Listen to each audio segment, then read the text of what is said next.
jungle. सांगलीची क्रीडा मंडळी की मद्यपींचा अड्डा, प्रशासनाची शिवाजी महाराज स्टेडियमकडे अक्षम्य दुर्लक्ष. सांगलीची शान आणि हजारो खेळाडूंची स्वप्न असलेल्या छत्रपती शिवाजी महाराज स्टेडियमची आजची अवस्था पाहून मन हेलावून जाते. या मैदानातून उद्याचे ऑलिम्पिकवीर आणि आंतरराष्ट्रीय खेळाडू घडायला हवेत. त्या मैदानाला आज प्रशासकीय उदासीनतेची व्हावी लागली आहे. आज स्टेडियमची परिस्थिती काय आहे? पडलेल्या भिंती, स्टेडियमच्या भिंतीची पडझड झाली आहे, त्यामुळे सुरक्षेचा प्रश्न ऐरणीवर आला आहे. मृत्यूचे सापळे, मैदानावरील विजेचे बोर्ड आणि डीपी उघड्या अवस्थेत आहेत.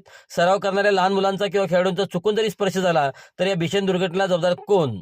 मद्यपींचा सुळसुळाट, मैदानावर ठिकठिकाणी दारूच्या बाटल्यांचा खच पडला दिसतोय. खेळाच्या पवित्र जागेचे रूपांतरण मद्यपीच्या अड्ड्यात होत असताना प्रशासन झोपले आहे का? एकीकडे आपण खेळाडूंना प्रोत्साहन देण्याच्या गप्पा मारतो आणि दुसरीकडे शहराच्या मध्यवस्तीत असलेल्या मुख्य स्टेडियमची अशी दुरवस्था होते. हे सांगलीकरांसाठी भूषणा व नाशी. खेळाडूंनी सराव करायचा की या घाणीची आणि योजना धोक्याशी झुंज द्यायची? लोकहित मंच सांगली या माध्यमातून आमची प्रशासनाला ठाम चेतावणी आहे. स्टेडियमची पडलेली भिंत त्वरित बांधण्यात यावी. उघडे इलेक्ट्रिक बॉक्सेस तातडीने बंदिस्त करून सुरक्षित ठेवावेत. मैदानावर होणारा मद्यपींचा वावर थांबवण्यासाठी कडक पावले उचलावी जावेत. तर येत्या काही दिवसात यावर ठोस उपाययोजना नाही झाली तर लोकहित मंच स्टाईलने तीव्र आंदोलन करेल छेडले जाईल. खेळाडूंच्या भविष्याची खेळू नका असा स्पष्ट इशारा दिला आहे.